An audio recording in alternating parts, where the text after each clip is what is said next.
2, 3, 1, 2, 3.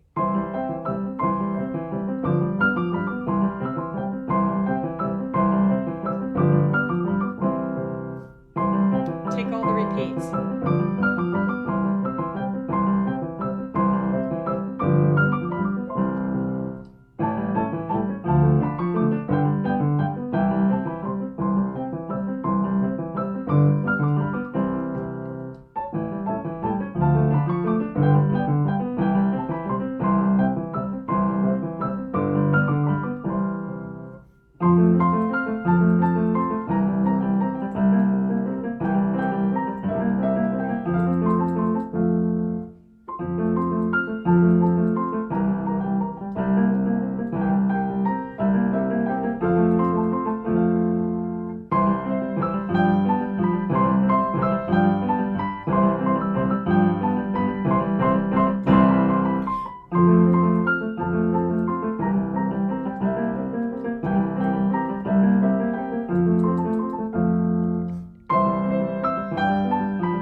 Hello and welcome to the Famous Musicians Podcast. This is season 4, episode 14. I'm here with Maureen Haley, who's been an ensemble singer for many years, only 20 years. She's director of the children's choir at St. Ignatius Loyola and is certified K-12 educator for music. And I'm just going to launch right into this. Maureen, how did you get into music? So my mother was very musical. She was a singer, Right. and she played the piano, and she had 9 children, Mm-hmm. but she made sure that most of us, if we were interested, took piano lessons. Yeah. Dad was also very supportive of that, and these were not run-of-the-mill piano lessons. They were twice a week. They were very regimented.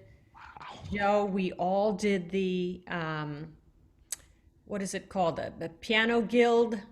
It's a national It's like organization. ABRSM or Yes, whatever. they Yeah, send yeah, people in to hear you play and to critique. yeah, yeah, yeah, yeah. We did that every year. We did a recital every year. It was heavy duty piano. I loved it. Yeah. She also did some ear training with us.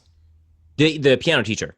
Yes, Okay, yeah, yeah. yes. Sister Virginia was Mhm. her name. We used to trot Yes. across our backyard, then across the fields that the nuns grew corn in. Of course. Went to the convent Right. for our lessons. So maybe that was part of why we went twice a week, out of her hair. We could get there on our own. I don't Yeah, it know. was like built-in daycare and also musical. Yeah, maybe. Yeah. But I loved it. Yeah. And yeah, and then when I went to college, I actually went as a biology major. Hmm. Funny, it's so cliche, but you hear people say, well, I'm not going to find the cure for cancer. Yeah. I wanted to find the cure for cancer. I literally wanted to do that. Yeah. So, Yeah. Yeah. yeah. So I started out in biology, even though I really did not have stellar grades in any sciences prior to Okay. going to college. Yeah. I auditioned for the big choir in Yeah. college. I spent years singing with my mother in the church choir at home. So this will be fun. Let me do this. Yeah. The director then asked me if I would be in a small ensemble, and little wise mouthed freshman that I was, I said, "Oh, I just don't think I have time." Uh-huh. Well, by the end of my freshman year, I had transferred out of biology into piano and was, Yeah. happily singing my brains out all day. Yeah. So, Yeah. yeah, Fabulous. my Eh, undergraduate degree is in piano, actually, but I Right. fell into singing, but even before I had graduated. Yeah. Fabulous. So all nine of you were taking private piano lessons. Um, no, not all of us. Okay. But most of us did, and most of us took them for quite a length of time. In fact, my sisters stuck with it the longest. I have four sisters, Yeah. and so the Beethoven, which you're going to share as part of this podcast, Yes. Yes. I think I told you that video of me playing it originated as a pandemic activity Yes. for my sisters. Yes. So they had been asking me, "Do you have these duets? I'd really like to play them." And so, of course, I did have the sheet music, but I said, "Here, I'll do better. I'll send you a video of me playing one of the parts, and you guys can play the other part with the video. Right. Yeah. And if you want a video yourself, I'll put it together and we'll have this little family virtual duet." Well, here Yeah. we are 7 months into quarantine, right? And Yeah. No, nobody took the bait except yet. Joe. Yeah. So, Joe, that's Yes. why that's why I am obnoxiously counting you in. But it's good though. It's very helpful. It is very helpful. I didn't even use the video. I was just using the audio, and with the audio, it was like so seamless. It was just like, and I could do it old school where I was just like, there was no like, just do a take for this movement or just a take for this movement. I could do. I went through the whole thing, and I was like, I could do it better, and I did the whole thing, and it worked out perfectly because you have all those. Well, you're an educator. It was perfect. It was like very so clearly communicated. Like, this is what you got to do. Here it is. Oh, it didn't work. Okay, try it again like this. It was just like boom. It was great. It was great. Well, I'm glad you weren't offended, because if it had been originally intended for you, of course, Yeah, I wouldn't have done all those things. yeah. It's a funny thing with that too, because there's the sense of like you sort of make the most of the moment when you're performing, and there's no sense of perfection when you're just you're in a concert hall. But then the problem with recording is that you theoretically it's infinitely scale. You could record it an infinite amount of times. So the problem with that is this kind of feeling, you let the perfect be the enemy of the good, and then you just never crank anything out because you're constantly assessing yourself and Yes, hypercritical. Yeah. it's an inherent thing Yeah. with virtual choirs, even. You Right. know, you, Well, I think we're both doing this too, in different capacities. But I will have singers in the one of the like this. It's I guess you'd call it, it's an adult community choir. It just does things at a pretty high level. But I was trying to edit stuff for them, and like an alto two would be like, well, that wasn't really my good take, so I put in all three takes, as if I'm going to out of this like you oh, know 27 voice choir, I'm going to be like, oh gosh, if I could only make a pastiche of this one to that one. It's not like there's only seven other. I mean, I'm not saying that her contribution isn't important, but the idea that like you're obsessing over this much too much, like, it's so much work if you're yeah, right. having to deal with three different recordings and pick out the best. Yeah, it's just like no, it's just crazy. And that's the thing. If I was a guy with $9,000 worth of audio equipment in Berlin, and like that's all I did, and I had a salary for doing it, that's a different thing. And I go, absolutely, like what's the best take, and I'll put it in this enormous machine that can process all this stuff, and this is all I think about because I have a salary from Sony Records to do this. But for me, it's just extra flack. I'm just like, this is silly. Why are we obsessing over this? Yeah, Yeah, it's, yeah, I tell the kids when they're preparing their videos for our virtual yeah, pieces, look, adults, grown-ups who have been singing for decades, right, professional singers, no one really likes and is proud of what they're sending in. Yeah. Often, they are, Yeah. they would do it over and over and over, but just just be proud of yourself for getting it done. Yeah. It's a big task. This is sort of a this is a bit of a non sequitur, but I've been listening to more pop radio since now I have a car now, so I can just listen to the radio now, doing various menial tasks around Freeport. And there's a like a EDM song, which is a sort of like a dance remix of a girl covering Frankie Valli, the I love you baby, whatever Yeah, that's right. So she's covering it from her bedroom with like a crummy recorder for a TikTok video. And the story with the song was this EDM producer sees this TikTok video of her covering this Frankie Valli song and is so enraptured with it. He messages her and he says, listen, I really love the way you cover this. Could I make a song out of it? And he took this completely unpolished cell phone recording of her covering a Frank, and he uses the room ambiance of her bedroom effectively to make it into this masterpiece. And it's just so funny because it sort of spits in the face of this idea that you can only really make a great pop thing from a studio, yeah, because he just took this completely unpolished thing, and which was a great take, but with totally consumer hardware, and he turned it into this unbelievable thing. And apparently the story with it is he said he cranked the thing out in like 6 hours. Like apparently he was just so inspired by her take, he just was like, boom, there's the beat goes, and then boom, boom, gonna go to Z100 and priority mail. But wow. I thought that was inspiring. Yeah, Yeah, I yeah, guess they cull their sources and their right, yeah, material. yeah. But yeah, I just love this story. Um, okay. How has having had a family impacted how you approach making music? So I do have two grown daughters. One of them is a music teacher now, Hmm. and the other is a chef. Hmm. They're both very musical. I married a tenor, so Right. they grew up in a house where people were singing and making music. Yeah. Um, but it was having children, having school age children, that prompted me to go into education, actually. Oh. So at that point, I had a master's in vocal performance. So I went Right. It from was performance degrees. There was this. essentially, Yeah. and I started volunteering in their school. They were in school in Brooklyn, and their school had an orchestra program at Right. the elementary level.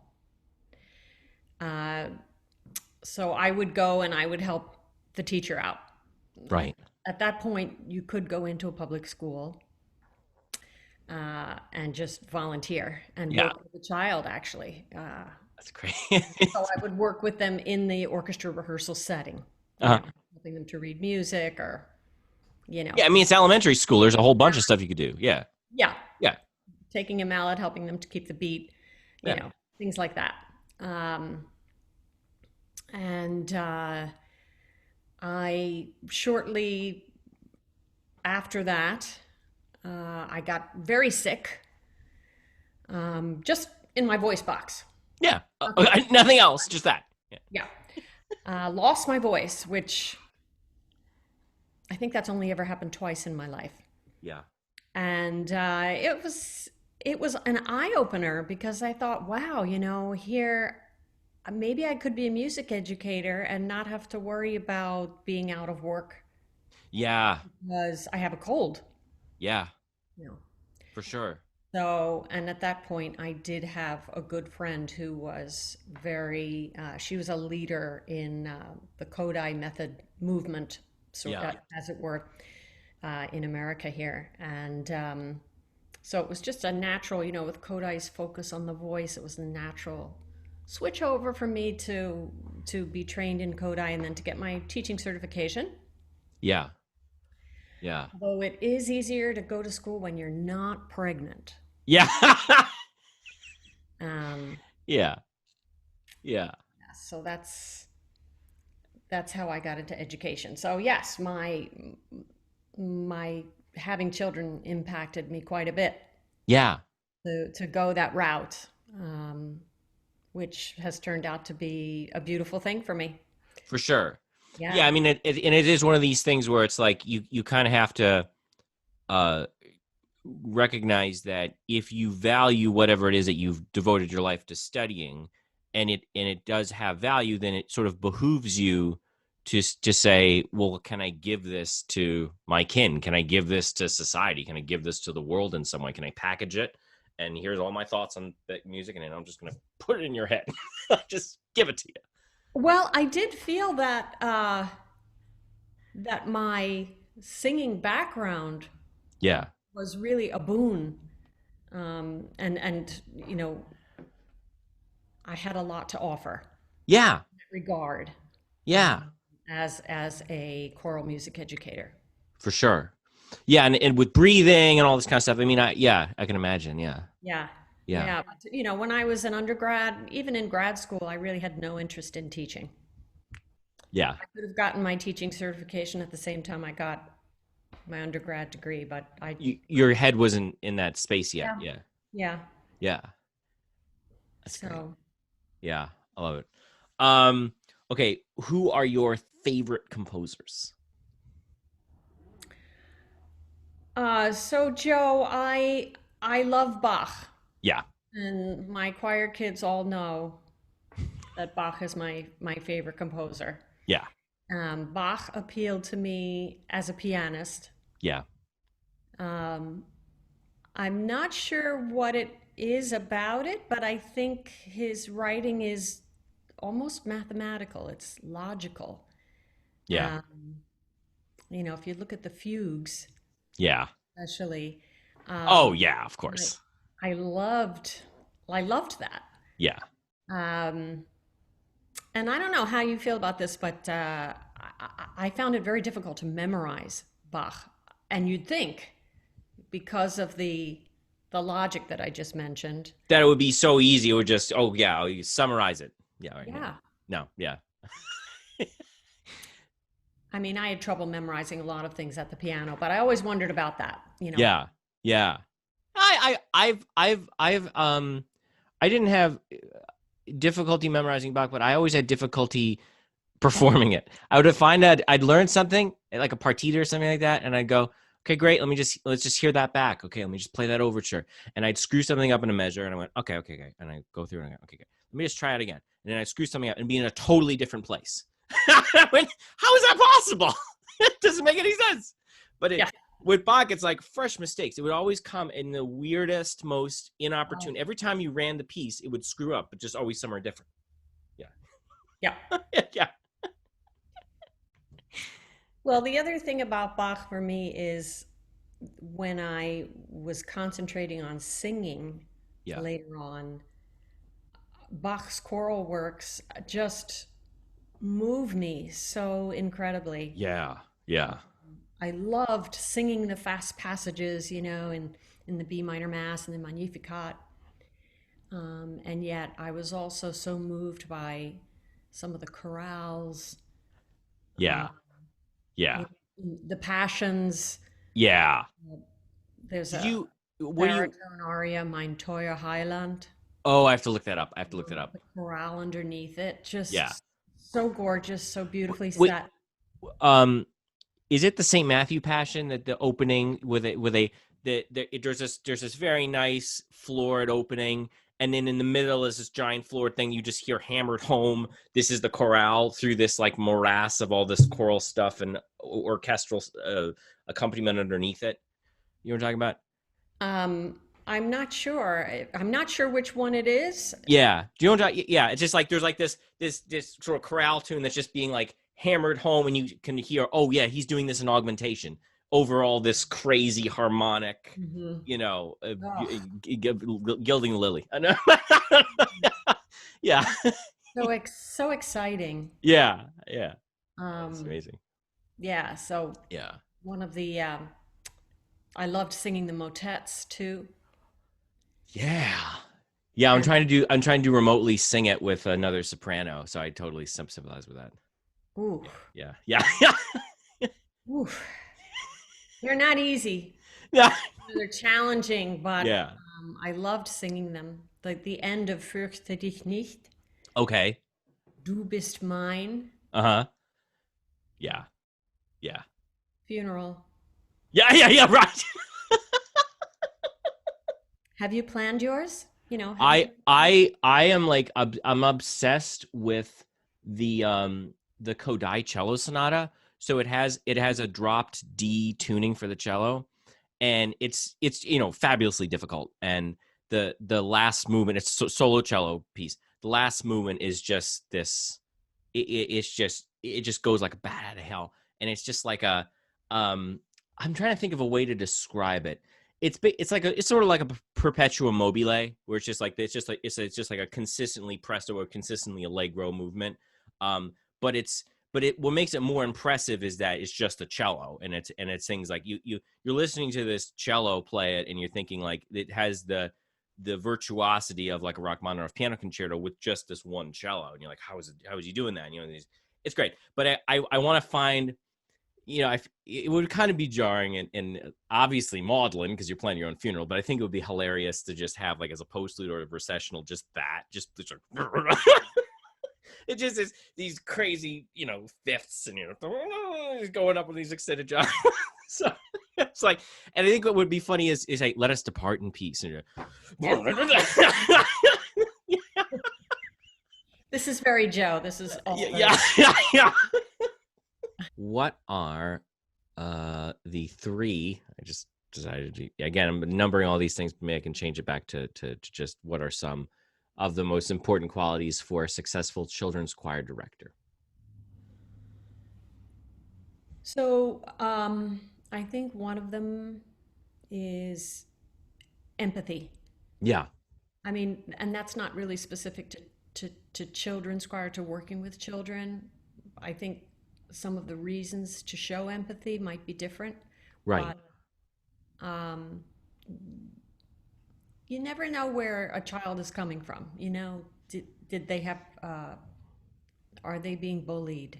Yeah, yeah, They, home during the pandemic and in charge of their younger brothers and sisters? yeah, Are they in the midst of high school applications? yeah. Um, are they stressed out about something else? Yeah, Um, just I think kind of understanding what the possibilities are for a child to come in and not be 100% with you. yeah, Rehearsal, yeah, yeah, for empathy. sure. Yeah, Uh, another one I think is flexibility. Educators know all about this. Um, you could have a fire drill yeah, during your class, your yeah, carefully crafted lesson plan. yeah. You could have, Joe, I think you were with us the year that there was a bed bug outbreak. Oh, yes. So Yeah. my choir is a parish choir.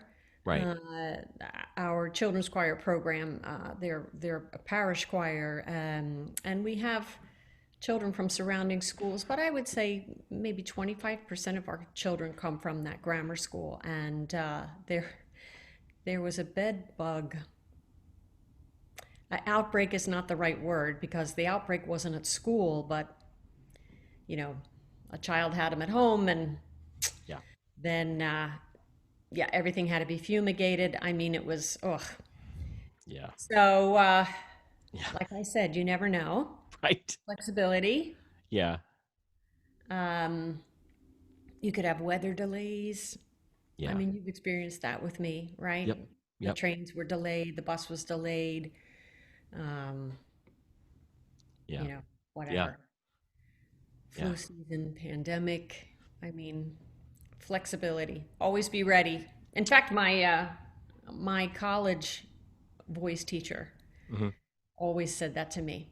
He uh, he always had someone else learning the solos. He said, "Because you never know." You just don't know. You just don't know.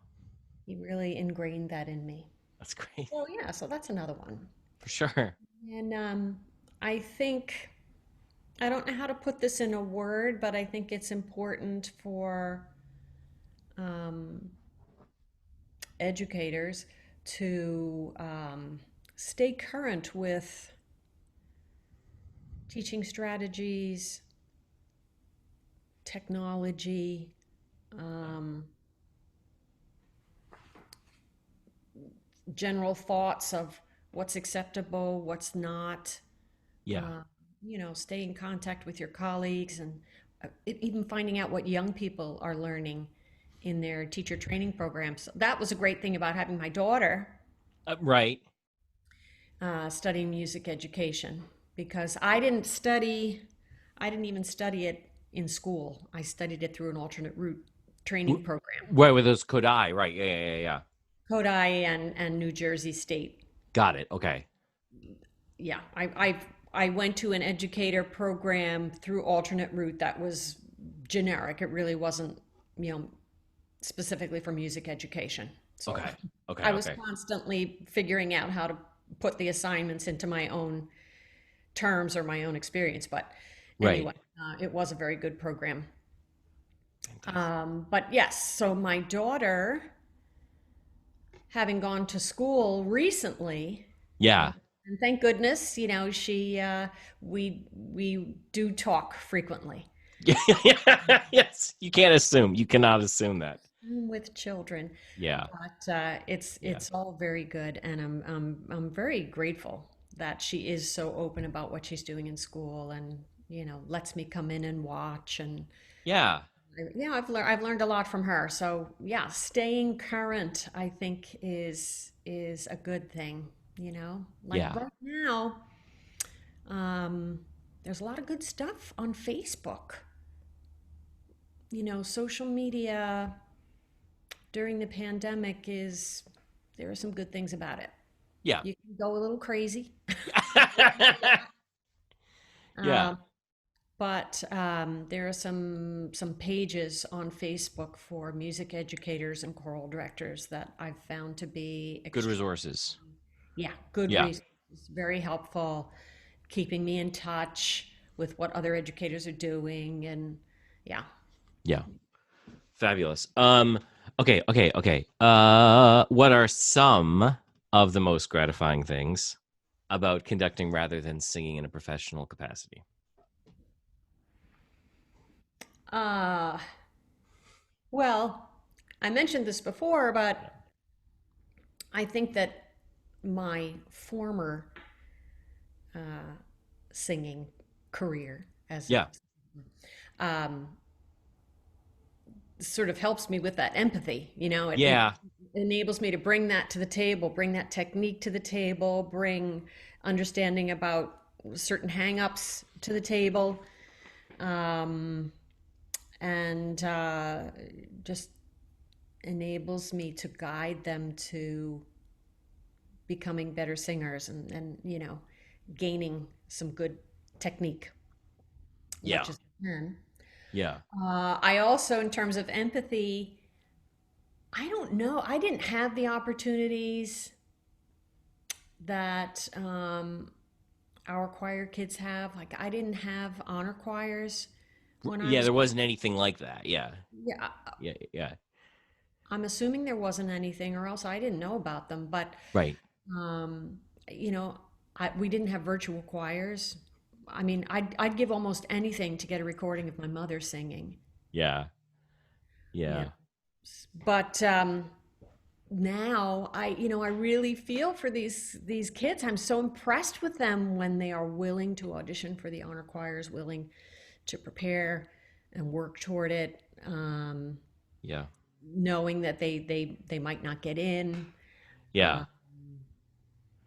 and I'm impressed with them putting the effort into making these videos for our virtual choir projects, Yeah. and being willing to, some of them, I suppose, listen to them afterwards. I'm guessing the little guys don't so much, which Yeah. is probably for the best. Yeah. So yeah, I think that singing has helped me with that empathy. Right. Yeah. Um, And I do find it quite gratifying that I am not doing the singing, that they are doing the singing now. Yeah. Yeah. That's, yeah. I was thinking about what you were saying with the honor choirs and other things, because you were saying with your education, like so it was almost like the main window through that to a musical career was through those piano lessons, because piano lessons would have musicianship in them, and they were sort of like a multi V. There was just like this, it just, and I think that's I feel like that's sort of unique to earlier generations, because I was thinking about Jerome Hines, the Metropolitan Opera bass, right? He was saying he had memorized all these roles by 19. So it was like, what did he have? There was no like special course for it. It was all trade school. It was just like, he took a couple of voice lessons. The voice teacher said, "Hey, you got to know these roles." He said, "Okay." And he applied himself, and he just knew them by 19. There was no accreditation. There was no centralized. There was no separate group for that. It was just personal accountability and just a zealous work ethic.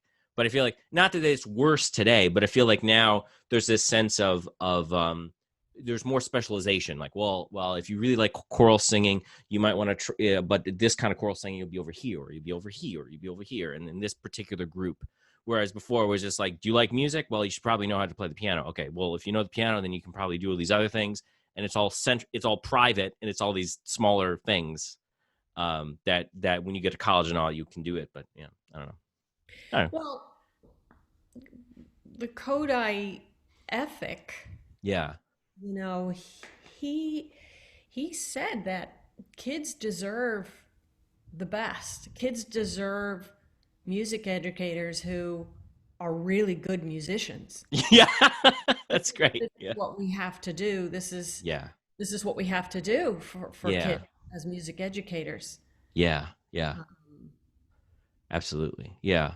I mean, I just think about that with like, because I obviously didn't go down a teaching path, but what just happened recently was my aunt was asking if I could teach her children, and I'm and they're not going to any specialized music school, so I'm just thinking through the paradigm of piano lessons, how can I just instill a general love of music and give them basic reading abilities, because I know that they're not going to a Saturday program for music, or whatever. What and I hopefully, is by my past experience as a pianist, I'm hoping that I can summarize in a concise and effective way, that through just these once a week piano lessons, they'll be reading music, they'll have a generalized understanding of different genres of music in general, and because that's much more important to me than, oh, I can play all these Bach inventions, but I have no idea what opera is. I have no idea what an ostinato is, or that's yeah. a useless person. Like, It's a big responsibility yeah, teaching children. yeah, Um, yeah. Anyway, yeah. I don't, you were with us, I think. One year we sang one of the chorales in Bach's cantata Wach it auf. of course, yeah, of course. I can't. That's the best. Yeah, Um, and I made a recording. I just let the kids go. yeah, Impromptu started singing the intro. yeah. Do do be do do do. Yeah. I don't know if you were in the room at the It time. was like a Swingle Singers Play thing. it so many times Yeah, that they just all yeah, fell into it. I don't. yeah. I honestly, I don't even remember if the piano was playing at the time or if they just launched They into. just launched into it. Yeah, And then there was another time. See, like great music, great kids. yeah, Show them great music. So there yeah. was another. When I was teaching in public school, I had my choir on a bus. I think we were probably going to a nursing home Right. um, to sing, and they launched into "Sheep May Safely Graze." They just went to sit bum ba da da bum. Well, we had been working on it. Oh, okay. Yeah, we had been working on it, but I on the bus, they're choosing That's to. fabulous. Yeah, Yeah. That Yeah, my dad was the one who instilled in me a love of Sheep May Safely Graze. He was always finding opportunities to play it. With Yeah. now with this Lutheran church I'm at now, that you can do whatever crazy musical thing you want, but there always has to be some justification that has something to do with the gospel. But I remember with my dad, it was more just like, this is a nice piece of religious music. You can basically just do it at the end of a mass. It was just like, Sheep May Safely Graze would work at the end of a Sunday mass. It doesn't matter which Sunday mass or where it is. Just, it sounds good and you should play it. It's just not. Yeah, it's not like that now for where I am. Yeah. What was it? Okay, here we go. Another gratifying thing. Yeah,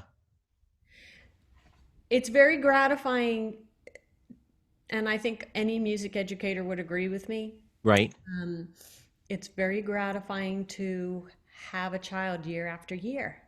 Yeah, Like homeroom teachers, with some exceptions, I suppose, but right. homeroom teachers don't get the same child year after year, but we Yeah, do. yeah, And yeah, our program is, as you know, three different choirs, ages, well, first grade through eighth grade. right. So uh, You when can build. you can build, of course, which is exciting and challenging, but you also just see them mature. Yeah, It's really, I think of it as quite a privilege, actually, and it's very gratifying. Very yeah. gratifying. That's awesome. I'm trying to think. This next question I have, I feel like it might also be summarizing previous questions, and it might be a little what's the word? Redundant. We will parse. Yes. Yeah. um, oh no, I guess there's something new here. I guess. Yeah. So segueing from being a performer to leading other performers, do you find that you have the ability to appreciate other artists than you did just as a performer previously? If that makes any sense. I'm not sure. I know that I appreciate people who can arrange things. Yes, Much more than you. definitely, Yeah. because I'm dealing with arrangements more. I'm dealing with. I- Is it fair for me to say I feel like I'm responsible for a bigger picture now than I Yeah.